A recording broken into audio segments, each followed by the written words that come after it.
as we go along here. So it's my pleasure to welcome as a new partner to the Office Management Portal and introduce you to Emma Smith, who is the founder of LOS Social.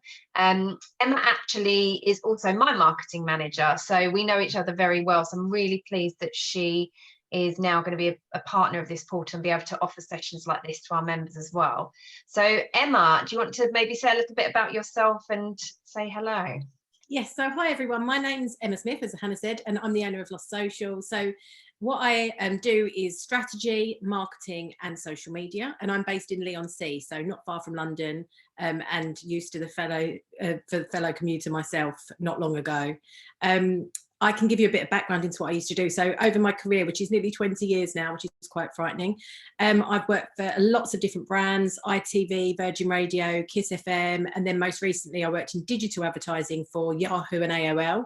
And my role throughout my career has really been about devising content strategies for some of the world's biggest brands. So I've worked with a plethora of different brands as well, from Coca-Cola to P&G. And everything I do is about connecting brands with their ideal customers and building what is essentially a network of loyal customers. So today I'm going to talk about LinkedIn. It's one of my favourite social media platforms at the moment, and there's a real opportunity to develop our network on it. So yeah, my session is going to be called Spring Clean Your LinkedIn. So as usual, everyone, do feel free to say hello in the chat, ask any questions you want in there or in the Q&A. I'm going to disappear off camera and mute and enjoy the session with Emma. Over to you. Lovely, thanks Hannah. Okay, so I'm talking about LinkedIn. As I said, it's one of my favourite platforms. So whether you run a business page or a company page for your employer or your own business, or you're interested in this from your personal profile point of view, hopefully I'll be able to share some insights and advice on how to get the most out of your profile, how to become visible to your connections and beyond, and how to ensure you're developing the most meaningful relationships on LinkedIn. So I'm going to start by giving you a brief overview of the platform. Simply put, LinkedIn is the world's largest professional network, and it's got over 740 million members in more than 200 countries and territories worldwide. And the mission of LinkedIn is really simple. So it's to connect the world's professionals to make them more proactive, productive and successful.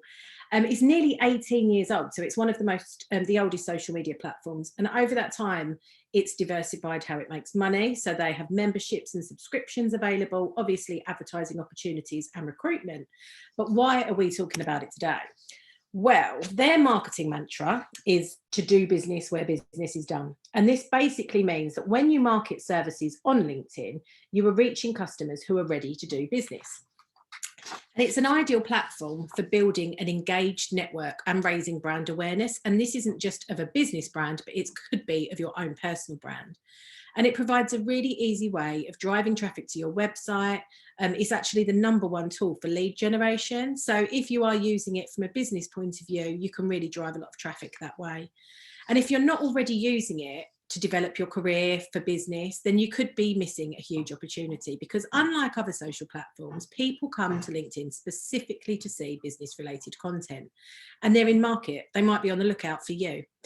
So it's actually rising quite significantly in terms of engagement. It's a real go-to place now for more meaningful connections, and conversations on the platform have increased 55% in the last 12 months, which has on the whole been down to the way that we've changed slightly during the pandemic.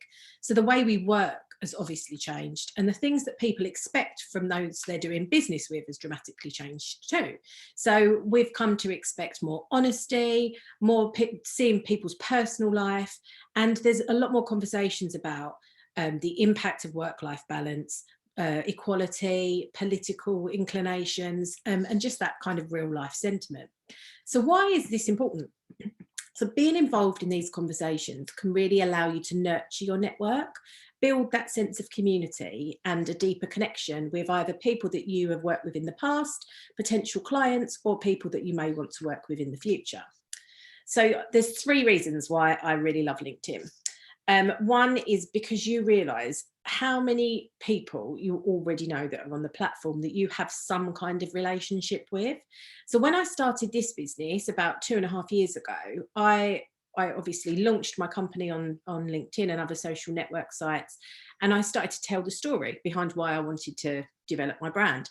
And what I found was I had a huge amount of inquiries from people that I already knew. So there was already trust, loyalty, people, we could skip a few steps of that initial engagement. So we didn't need to get to know each other as well initially. That cold phase of getting to know people was gone. And we're already in that warm and hot stage. So I got some briefs.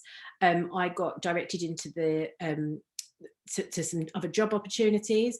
And again, this is relevant whether you're looking at LinkedIn from a business point of view, because if you are, you potentially already have some of your ideal customers in place, or from a personal point of view, if you're looking at developing your career and making yourself look credible, you can really extend that network using the people that you already know and have already sort of seen you and can recommend you. And the second reason why I really love LinkedIn is because it's a great place to keep your ear to the ground if you're looking for roles, or just to find out what other businesses are doing when it comes to benefits and culture. A lot of newer companies have invested a lot in wellbeing in the workplace. There's a lot of programs set up. Some companies are giving people wellness days so they can go and do something that's important to them. And actually, if you keep an eye out for this, you can get an idea of the sorts of companies that you might want to work for in the future. And when I was in more of a corporate environment, that's exactly what I did. I always had a couple of businesses in mind that I knew I aspired to work for, or at least brands that were similar to them in the future. So that's a really useful thing to look out for. And again, if you're responsible for any of the content that you put out on behalf of your business, it's also a great place to find out what other people are doing and see if you can carve out your own ideas. And then thirdly, it's one of the best platforms for getting visibility without actually having to create loads of unique content. So you can essentially curate content by commenting and adding thoughts to other people's content. And I'm going to talk a bit more about that later. So I'm going to go back to the beginning a little bit and talk about how we can actually interact on LinkedIn. Now, there's two main ways. One is your personal profile, and one is a business or a company page. Now, business page is basically your company's homepage and will host content that you promote and post, and as well as allowing you to share curated content from other sources. A business page is primarily there to allow you to promote your company using paid media. You can post job roles and you can really build that credibility around the business. And it's great for SEO actually. So if you have a website, a great way of driving awareness and links to that website is to have a really strong LinkedIn page for your company. And LinkedIn actually ranks company pages more highly. So if people are doing searches, you're more likely to surface. And it's obviously a great opportunity. If you've got multiple employees, it's a place that really pulls the content together. You've got a central hub for company content that then your employees can share on their own profiles. So what canvas have you got to play with? That's a really good sort of starting point for this. Is, are you thinking about using LinkedIn from a business point of view or your personal profile? So I'm going to just sneakily show you Hannah's business LinkedIn page. And we've put this header together quite recently. So the cover image, which is this big header along the top, is a great opportunity to add a bit of depth and more information about what you can do. Here we have some information about the virtual summit that's happening next week with the Office Management Show and Miss Jones Virtual PA, which is fantastic. And obviously once that's over, we may then choose to promote something different, but it's something that's very easy to adapt. Then obviously we have the logo on the left-hand side, and then the tagline. So under the name of the business, Hannah's tagline for her business is very strongly connecting, advising, and empowering the office management community. And this is really important because this opportunity is to encapsulate everything that as a business you're trying to achieve. It's basically your elevator pitch or your mission. You then have the option to customize the button. So depending on whether you want people to contact you, sign up, learn more, register, or in this case, visit the website. And then there's an about section, which is reflective of the personal profile too. So this allows for 2,000 characters to summarize the business. And I'd suggest the most effective way of writing this is to craft a story, because years ago, I think when people started coming onto LinkedIn, there was this sort of traditional perception of the platform. But as I say, because people are expecting a more human side of business now, it's really interesting to sort of tell your business story. So start with the outcome for the customer or the client, or whatever the end result is. What problem are you solving for them? Then try to incorporate what your USP is. So what makes you stand out? What's the value that people are going to get from working with your business? And then talk about what you do, the passion behind the business. And that really pulls that story together. The first thing that people will read and take away is how you're going to benefit them. And from there, they're engaging more deeply in your brand story. So when it comes to your personal profile, it's a little bit more, not complicated, but there's a few more bits that you can utilize to really maximize the visibility and the engagement that you're going to get. So getting your headline right on your business page, your personal profile, is key. So this is what everybody sees if they click on your profile. If you're requesting to connect with them, if you're commenting on a thread, they're going to see this headline. And currently, your headline is quite possibly your job title and the company that you work for, because this is the way that we've always done it, and this is what people have come to expect. What I would suggest is rethinking this slightly, and this is especially the case if you're trying to connect with ideal customers, or if you're trying to potentially put yourself out there for new opportunities or career development. This is a great way of elevating yourself. It's not necessarily always about your job title. It's about your contribution and the value that you can offer. So I've basically put this together. This is my LinkedIn profile. So this is formed of 3 sections. So the first section is I help. So this is where you're defining your ideal customer or the person that you want to read your profile. So in my case, I help business owners. And it doesn't really matter what type of business they are. Depending on what you do, it might be a little different.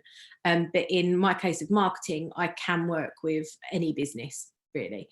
The second part, and this is probably the most important, is what outcome do you deliver? What is the value that people get by working with you? And again, I'll use my example. I help business owners create a meaningful connection with their ideal customers. And that is essentially what marketing is. It's reaching out and sort of getting in touch with your ideal customers and building that relationship with them so they become loyal. And then the last section is, and this is how I do it. So what is it you're actually doing? Are you being very efficient? Are you being very professional? What is that value that you put on yourself? And this can be different for every single person, because this really comes from your heart, and it's a very honest approach to how you position yourself. So in my case, what I do is I create a killer brand and content strategy. That's it, as simple as that. And this is the real key part, is trying to sell yourself. Sometimes we get worried about overloading people with information so that we don't miss anything. But if there's a real art to getting this down to a really simple message. So that's definitely something I can recommend, and I've actually got a template that I can share following this if anyone's interested in that, because it can give you a bit of a guide. And then following that, there's an opportunity to include a few keywords. And again, this would really relate to the specific role that you do or the business that you're in. So in my case, I've included marketing, social media, content strategy, and workshops, because they're all of the areas I cover. And I also offer, one-to-one or small group workshops. And then I have an additional element on the end, which is one of the companies that I do some business for. So that's really how to make sure that your profile is really defined, strong, engaging, and people are going to read it and ultimately see immediately what you do. And then the next step, really, I think, which does make a big difference to your confidence on the platform, is to tidy up your profile.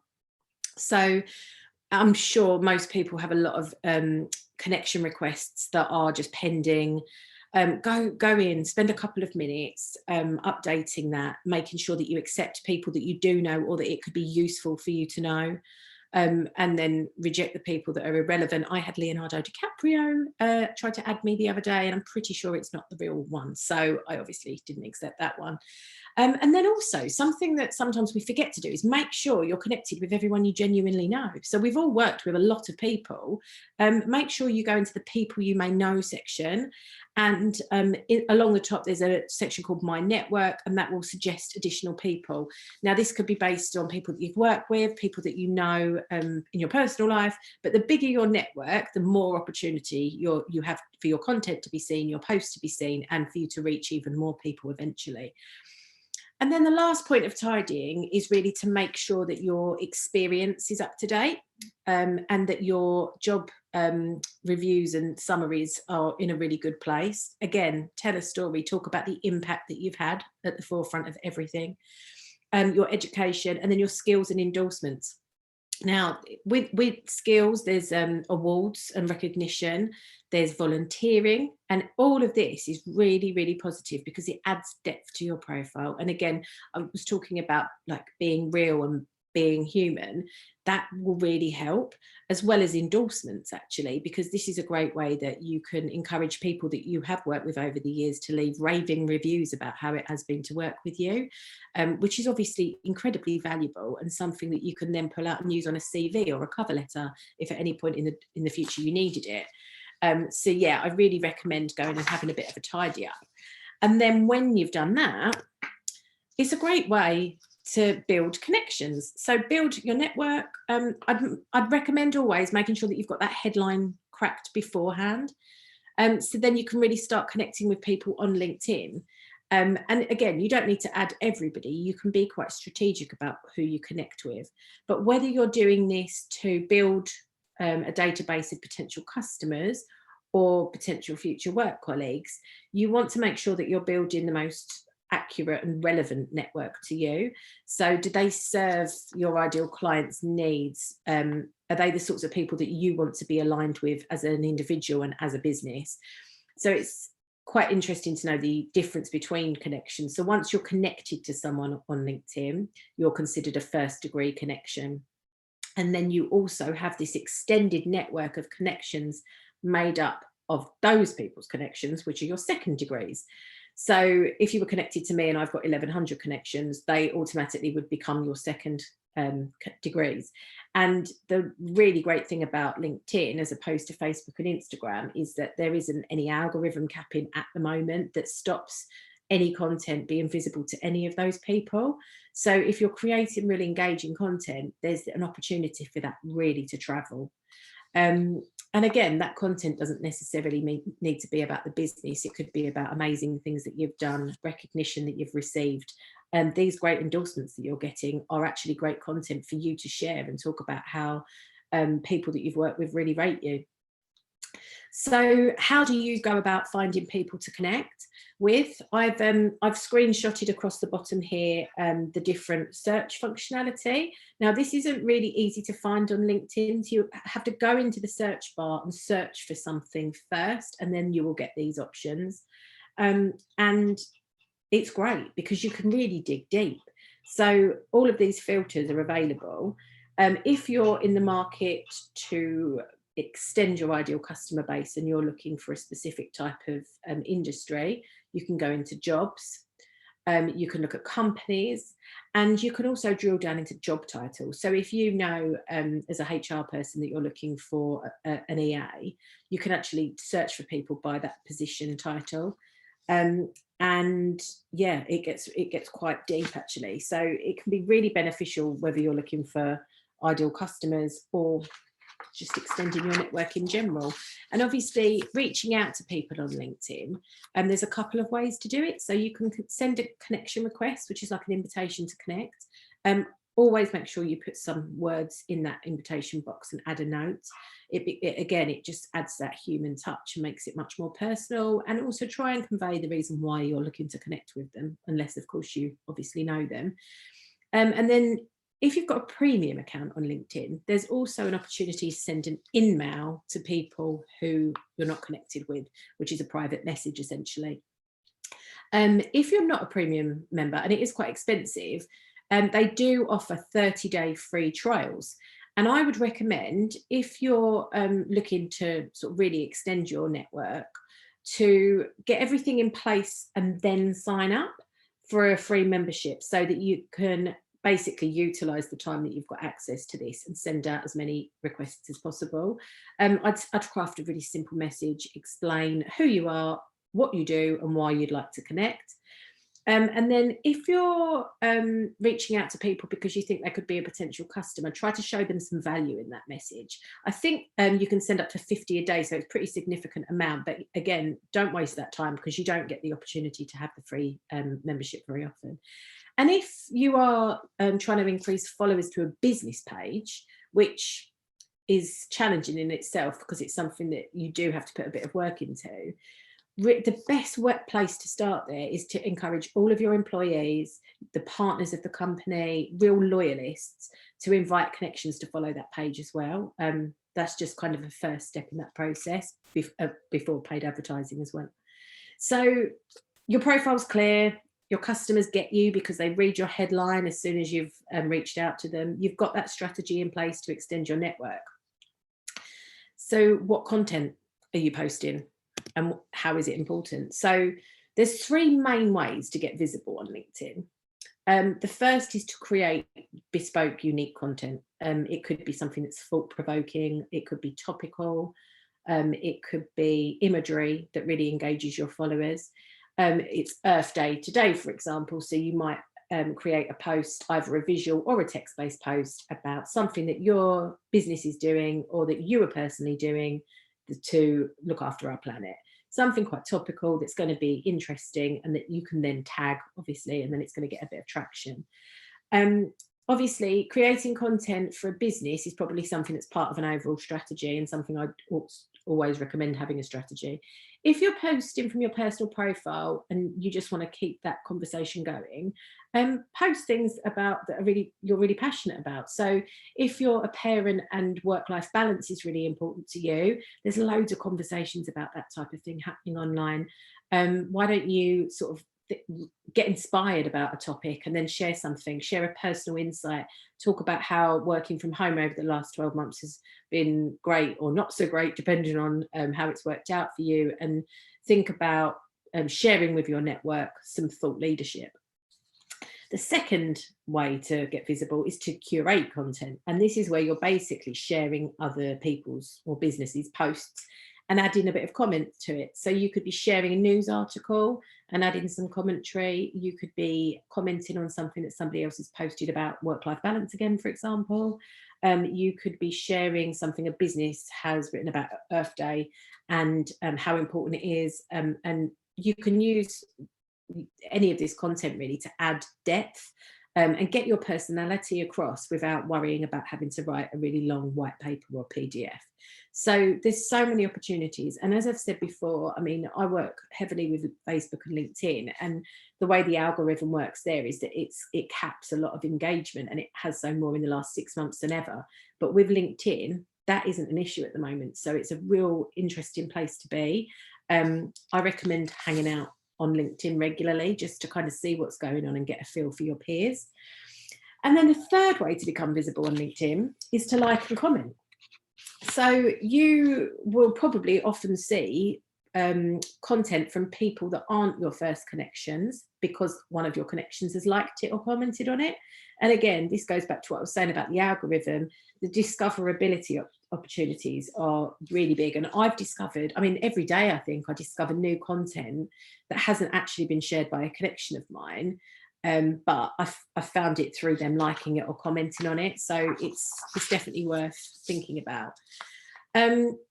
If you're running a company page as a marketing opportunity, the most important thing is to be consistent. And actually, this goes for your personal profile as well. If you are actively out there, you're looking to elevate yourself, you want to develop your career, or you want to search for a new role, LinkedIn works best when you're active every day, and actually that includes weekends.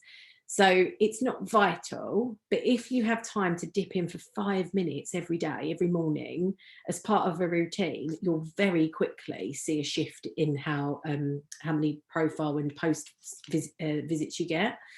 And also what I find a lot of people probably don't do is think about what your goals are for the platform. So what are you trying to achieve? And this really goes back to thinking about, is it developing your career? Is it building a network? Is it a job search? Or is it a business opportunity to find new customers?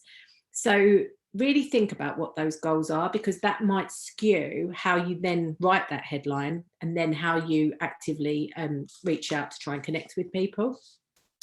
Are you trying to raise awareness of a business or of you? Do you want to drive leads? Because if you do, then the call to action on your post will be quite different. Whatever your goal is, whatever you decide, choose to create and engage with content that reflects that. And what I quite often suggest people do, and I should have really included a visual here because it would have made more sense, but is when you're doing any kind of personal brand, which is essentially what we're all doing if we're out there in the job market or the business market, is to think of the things that are really important to you, your values. For example, you might be really into sustainability and looking after the planet. You might also be really interested in flexible working, feminism, business, and something else. And then basically think of it as a pie chart and segment each of these values by the proportion of time you'd want to spend talking about them.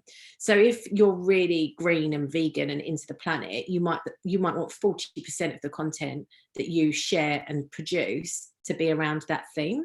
So break it down. I'd suggest only having 4 or 5, but just have that as a visual tool. So when you are posting and creating content for yourself or for your business, you always have that in mind. And if something pops out at you on the feed, you think, right, that's in line with one of my values, I'm going to share that or comment on it. It's a really nice way of collecting content that's relevant easily, so that you're not investing a lot of time in it, but actually always making sure it aligns to the way that you're trying to come across. And another point really is, if you want to position yourself as a thought leader, and again, for a more corporate role, this is a really interesting concept, because there's loads of white papers out there. There's loads of articles. You can actually post natively to LinkedIn articles and blog posts. So if you find something that's relevant, that's quite long, and you've kind of digested it and you want to pull out some key stats, that's a great piece of content, and that's really going to position you as a thought leader in that professional industry. There's loads of ways you can find that content on LinkedIn. So there's a news box on the home screen, and then if you go into my network, there's a box called Follow Fresh Perspectives, and here, based on the algorithm, you'll find businesses, people and brands that reflect the content that you consume in the business that you're in.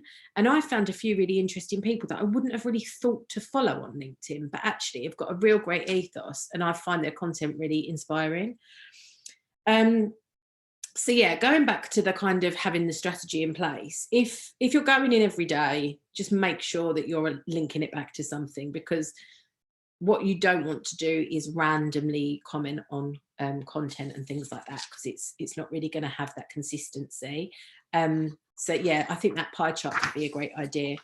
And then if you're working on behalf of a business and you're in charge of a business page, or indeed running your own business account, you can actually repurpose a lot of the content that you use elsewhere. It might just need tweaking or reviewing a little bit to make sure that it's relevant. Videos and imagery works really well, because even now, not a lot of people are posting that on LinkedIn. People do still see it as more traditional. So even though these conversations and the kind of human side of work have gone up significantly over the last 12 months, a lot of people aren't always mindful of that when they're creating their own content. We all want to see movement. We all want to see people's faces. And we come to expect it, I think, as well over the last 12 months. So that's something that's really kind of key to think about. I mean, I would always suggest, if you're posting something on Facebook, the tone might need to be slightly more formal on LinkedIn, but don't worry about it having that fun side to it. Use emojis, try and sort of get that real human side across. But one thing it is really important to do is to make sure that you're keeping the posts clear and concise. I have found a couple of brands that I've worked with before, like, have really long posts and they just don't seem to get that engagement. People are still busy. So if people are on LinkedIn, whether it's in work time or personal time, chances are they're in a slightly more of a big business mindset. So in that case, they're probably going to be scrolling quite quickly and looking for stuff that jumps out of them. And even though, so LinkedIn's less mobile well, not friendly, but less mobile users than on other platforms, but it's still over half of the amount of people are using it on a mobile device. So make sure you keep your captions quite short. Also make sure that the hook or the message is in that first section, because you only see 2.5 lines of text before it then reduces it, and people have to click see more to read the whole caption. So if you're trying to get something across, something that you're proud of, a review from somebody, a success you've had, anything like that, make sure that's right at the top of that content, because that's what's going to draw them in. And then just something fun before I kind of do a bit of a summary.